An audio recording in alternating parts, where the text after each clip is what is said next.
Hello friends, स्वागत है आप सभी का हमारे सोशियोलॉजी क्लासेस चैनल पर, जहां हम सोशियोलॉजी से रिलेटेड कॉन्सेप्ट आप सभी को क्लियर करवा रहे हैं। यह वीडियो एमसीक्यूज़ पर आधारित है जो आपके प्रैक्टिस एवं रिवीजन के लिए है। तो चलिए स्टार्ट करते हैं आज का सेशन। पहला क्वेश्चन है, नौकरशाही पर वेबर के निम्नलिखित विचारों में कौन असत्य है, यानी कि कौन सा स्टेटमेंट इनमें से गलत है। तो इस क्वेश्चन का राइट आंसर हो जाएगा ऑप्शन नंबर बी, अत्यधिक भौतिक समृद्धि एवं मानसिक संतोष। इसके बारे में जो है वेबर ने चर्चा नहीं की है। आइए नेक्स्ट क्वेश्चन पे चलते हैं। लैम्ब्रोसो द्वारा वर्णित अपराधियों के वर्गीकरण में कौन सा अपराधी सम्मिलित नहीं है। तो नीचे दिए गए ऑप्शंस में से आपको राइट आंसर बताना है। इस क्वेश्चन का राइट आंसर हो जाएगा ऑप्शन नंबर डी, पेशेवर अपराधी। लैम्ब्रोसो ने जो है 4 प्रकार के अपराधियों की चर्चा की है, जिनमें पहला होगा जन्मजात अपराधी, दूसरा है पागल अपराधी, तीसरा है आकस्मिक अपराधी और चौथा है भावुक अपराधी। ठीक है, यह 4 प्रकार के उन्होंने बताए थे। पेशेवर अपराधी की चर्चा उन्होंने नहीं की है। आइए नेक्स्ट क्वेश्चन पे चलते हैं। कुल प्रजनन दर को परिभाषित करने के लिए निम्नलिखित में से कौन से आंकड़ों का समूह आवश्यक है। तो नीचे दिए गए कुछ में से आपको राइट आंसर चॉइस करना है। इस क्वेश्चन का राइट आंसर हो जाएगा ऑप्शन नंबर सी, 2 और 3, यानी कि माता की आयु के अनुसार जन्म और आयु समूह के अनुसार महिला जनसंख्या। यह जो है कुल प्रजनन दर को परिभाषित करने की जो है आंकड़ा है। ठीक है, आइए नेक्स्ट क्वेश्चन पे चलते हैं। विचलन के संदर्भ में निराश आक्रामकता सिद्धांत किसने प्रतिपादित किया है। तो इस क्वेश्चन का राइट आंसर हो जाएगा option number C, John Donald. यह क्वेश्चन नया है, हो सकता है एग्जाम में कहीं ना कहीं आपको देखने के लिए मिल जाएगा, तो इसे ध्यान में रखिएगा। आइए नेक्स्ट क्वेश्चन पे चलते हैं। निम्नलिखित में से किस समाजशास्त्री ने जजमानी संबंधों का अध्ययन किया। तो इस क्वेश्चन का राइट आंसर हो जाएगा option number D, William Wiser ने। इन्होंने जो है जजमानी प्रथा के बारे में बताया है। आइए नेक्स्ट क्वेश्चन पे चलते हैं। निम्नलिखित में कौन पंचायती राज की असफलता के लिए उत्तरदायी है। तो इस क्वेश्चन का राइट आंसर हो जाएगा ऑप्शन नंबर डी, उपर्युक्त सभी, यानी कि अशिक्षा, जातिवाद और सीमित साधन, ये तीनों कारण है पंचायती राज की असफलता के लिए। आइए नेक्स्ट क्वेश्चन पे चलते हैं। भारत में ग्रामीण विकास के लिए मनरेगा किस समय से लागू किया गया था। तो इस क्वेश्चन का राइट आंसर हो जाएगा ऑप्शन नंबर बी, 2 फरवरी 2006 से। आइए नेक्स्ट क्वेश्चन पे चलते हैं। निम्न में से किस पुस्तक में प्रकाशन के बाद जेंडर विमर्श प्रारंभ हुआ।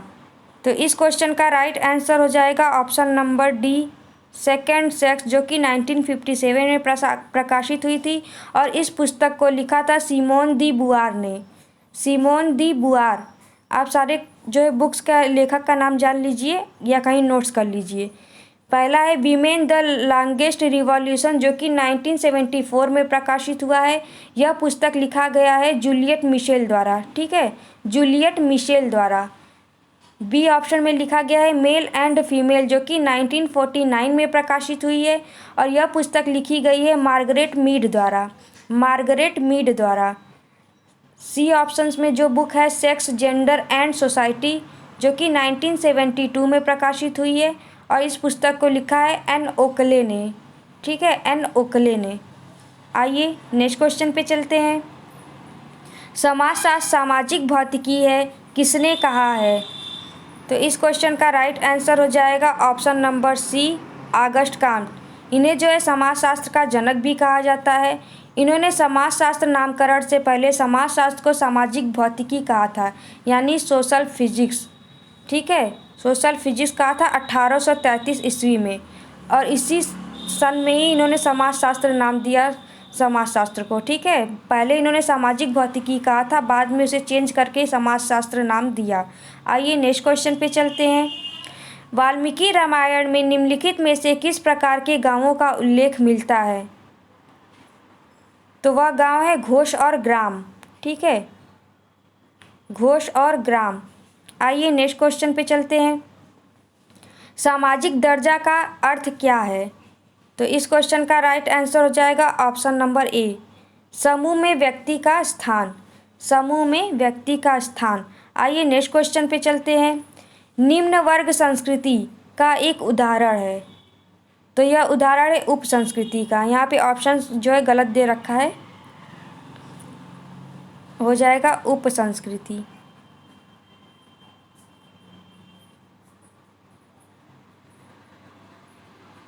यहाँ पे ऑप्शन ये सी नंबर पे गलत दे दिया गया है, यहाँ पे उप संस्कृति होगा।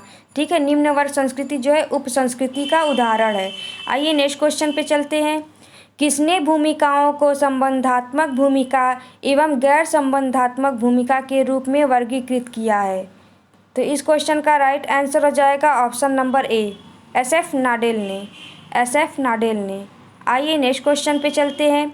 वैश्विक ग्राम का विचार किसने दिया? तो इसे दिया है Marshall McLuhan. Option number B, Marshall McLuhan ने वैश्विक ग्राम का विचार दिया है। ग्लोबल विलेज, इसे इंग्लिश में बोलेंगे ग्लोबल विलेज। आइए नेक्स्ट क्वेश्चन पे चलते हैं।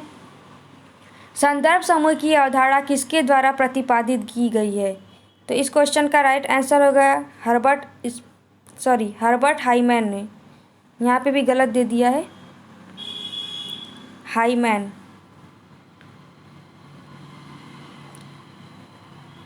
हाइमन भी लिखा होता है और हाइमैन भी कहीं कहीं लिखा होता है। हर्बर्ट हाइमैन ने जो है सर्वप्रथम संदर्भ समूह की अवधारणा दिया है। आइए नेक्स्ट क्वेश्चन पे चलते हैं। सहभागी अवलोकन का अपने अनुसंधान में किसने प्रयोग किया गया? तो इस क्वेश्चन का राइट आंसर हो जाएगा मेलिनोवस्की। ठीक है, लुंडबर्ग का इससे कोई मतलब नहीं है, गुड एवं हार्ट का भी नहीं और पार्सन्स का भी नहीं। ठीक है, तो मेलिनोवस्की बचते हैं। इन्होंने जो है सहभागी अवलोकन का प्रयोग किया था अपने अनुसंधान में। वैसे सहभागी अवलोकन का सर्वप्रथम प्रयोग किया था विलियम फुट वाइट ने द स्ट्रीट कॉर्नर नामक जो है पुस्तक के बारे में, द स्ट्रीट कॉर्नर। ठीक है, आइए नेक्स्ट क्वेश्चन पे चलते हैं। इरावती कर्वे के अनुसार दक्षिण भारत में जन्म के परिवार तथा विवाह के परिवार के मध्य कोई निश्चित भिन्नता नहीं पाई जाती है, क्योंकि? तो नीचे दी गई स्टेटमेंट में से बताना है क्यों। तो इस क्वेश्चन का राइट आंसर हो जाएगा ऑप्शन नंबर ए, क्योंकि वहाँ चचेरे ममेरे भाई बहनों के मध्य विवाह का प्रचलन है। ठीक है, आपका यही राइट आंसर हो जाएगा।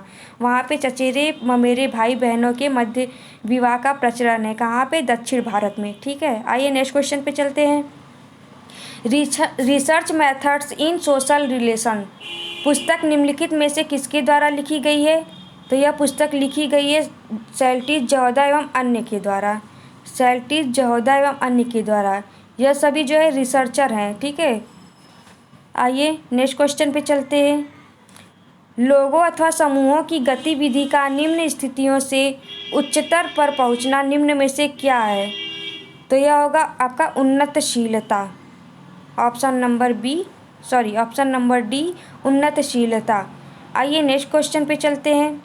अंतर पीढ़ीगत गतिशीलता बताती है। तो यह बताती है पीढ़ियों के बीच गतिशीलता। पीढ़ियों के बीच गतिशीलता। इसे सर्वप्रथम दिया है, इस जो है अवधारणा को दिया है आपके लिप्सेट व बेनेडिक्ट ने। लिप्सेट व बेनेडिक्ट ने 1959 यानी 1959 में, और इनकी बुक का नाम है social mobility in industrial society. Social mobility in industrial society. इसी में इन्होंने दो प्रकार की जो है व्यावसायिक गतिशीलता की बात की है। एक अंतर पीढ़ीगत व्यावसायिक गतिशीलता और दूसरा है अंतरा पीढ़ीगत व्यावसायिक गतिशीलता। अंतर पीढ़ीगत गतिशीलता के अंतर्गत एक जब पीढ़ियों के मध्य व्यावसायिक भिन्नता होती है तो उसे अंतर पीढ़ीगत व्यावसायिक गतिशीलता कहते हैं, और दूसरा है अंतरा पीढ़ीगत व्यावसायिक गतिशीलता। तो जब एक ही व्यक्ति जो है अपने जीवन काल में एक के बाद कई व्यवसाय को अपनाता है तो उसे अंतरा पीढ़ीगत गतिशीलता कहते हैं। एक उदाहरण के साथ समझिए, आपको ज़्यादा आसानी से समझ में आएगा।